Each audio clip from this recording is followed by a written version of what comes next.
Hey, if you're in the market for the new Ford Ranger, I got a really cool video for you. I'm going to cut through all the garbage. I'm going to give you my 5 things I like about it and 5 things I don't, and we're going to get started right now.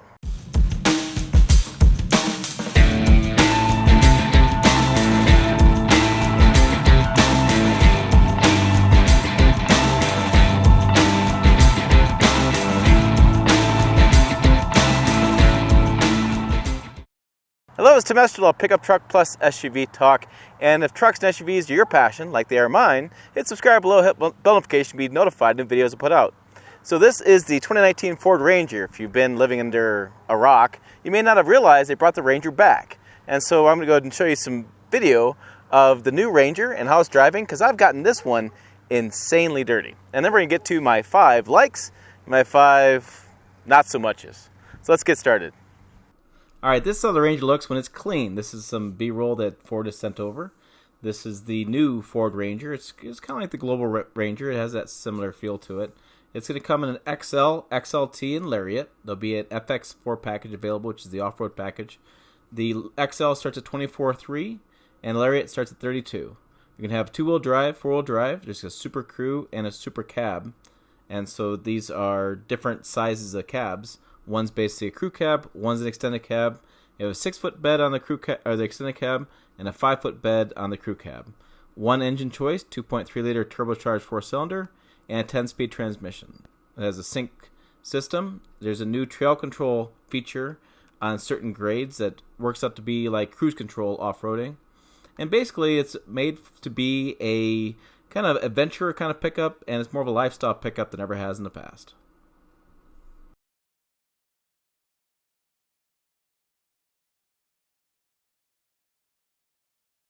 Hands down, one of my favorite things about this new Ford Ranger is this 2.3-liter turbocharged 4-cylinder engine that's made it to a 10-speed transmission.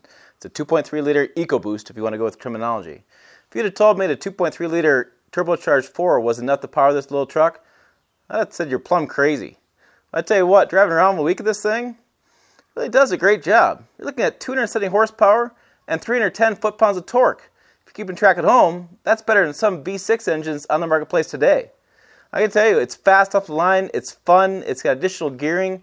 When you really get on it, between 60 to 70, it at least seems like it holds that gear and shifts even more to give you additional power off the line. I've been getting a 22 miles per gallon as well, and I've been really hammering on it.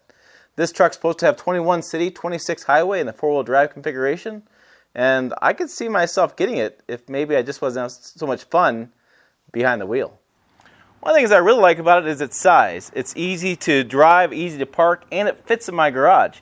I get the standard assortment of crap like most American consumers have, and it's really nice that this fits in my garage because we do get some good hailstorms coming through here that really damage my pickup. So I didn't have to move my freezer, didn't move my shelving, and I have a truck that fits in my garage. That is pretty cool.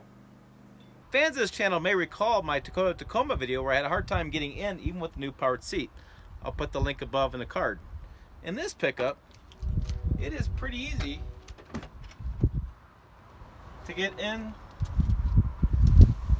and I can already raise the seat up. It doesn't hit my head. Pretty nice.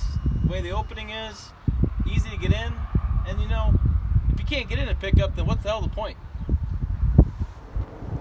One of the things I do like about Ford Ranger is that it does tow quite a bit, so you can get a max towing package about 7,000 pounds. This 4-wheel drive package we're in, we're probably about 3,500 pounds towing capacity. We have about 2,000 pounds behind us. We have a lawnmower on a trailer. We figure it's about 2,000, 2,500, something in that range, which is what this truck is meant to tow. It's going to tow that smaller trailer with the lawnmower on the back. That's where we're at. So I'm going up the steep grade. It is a steep grade. It's Wildcat Hills.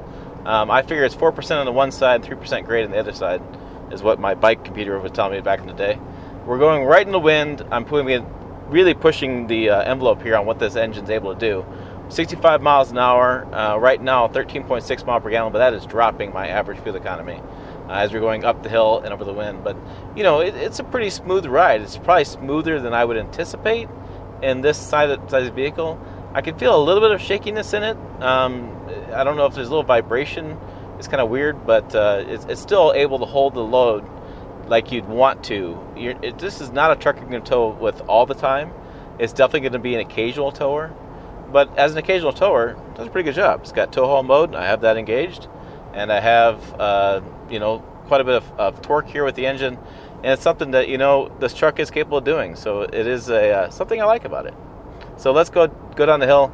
Again, I'm cruising at 13.6. I'll probably pick up a little bit of mile per gallon as we go down the computer showing me, and then with the wind, we'll probably decrease a little bit. So there you go. Towing, I don't know. Again, 2,500 pounds. EPA rating on this is 21 city, 26 highway, like I said earlier in the video. So we're getting less than that, but we're towing. It's kind of what you expect. One of the things I like about the Ford Ranger is how much fun it is to off-road. Ready, guys? Yeah. Here we go. The 2.7 liters got plenty of get up and go, and we can hit these ruts, carry an insane amount of speed. Woohoo! My butt hurts now. Granted, it's not as fast as a Raptor is, but it's a turbocharged engine, so it got plenty off-line speed, and really it fits on these trails a lot better than the Raptor does. So, and heck, why not have fun with it? Ow, my butt! Woo!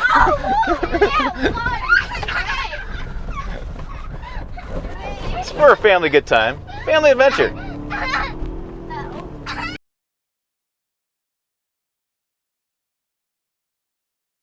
Okay, let's talk about some things that I'm not really a big fan of. Number one, I'm not really a big fan of the bed height. This is a small pickup. It should be easy to use, and it's not really that easy to use in the bed. I can't really reach over to get the bottom of anything.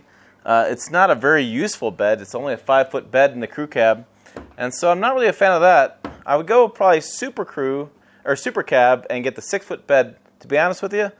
But the height is really still a concern of mine. And I really don't understand why it's got to be so high. There's no benefit to it. All right, another thing that I'm not really a big fan of is the bed, tailgate. It just drops. There's no dampener. Most beds these days have a dampener that slows that when you go down so it doesn't slam like that. I don't know why for over $40,000 this doesn't have a dampener.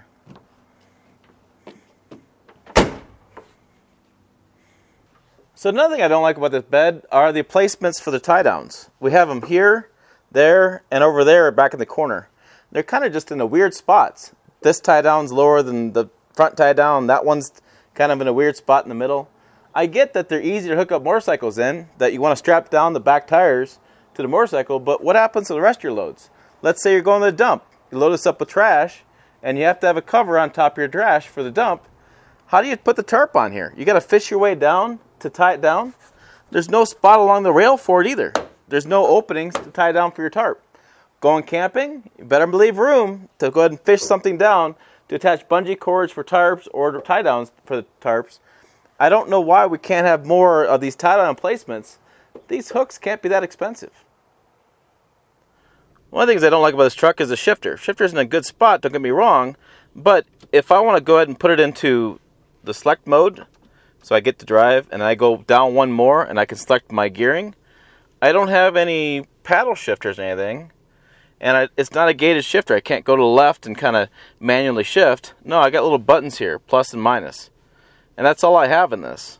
And I just feel like I should have more options for shifting gears that a little bit easier to use, so I can have more manual control, especially when I'm off-road. All right, one of my least favorite things about the Ford Ranger is the oil change.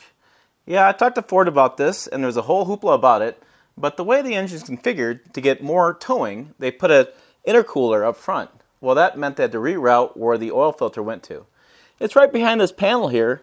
It's probably hard for me to show you, but there's a plastic covering inside that wheel well behind this tire, behind that shock tower, and around the brake line, where you got to get in there and pull and to get the oil filter out.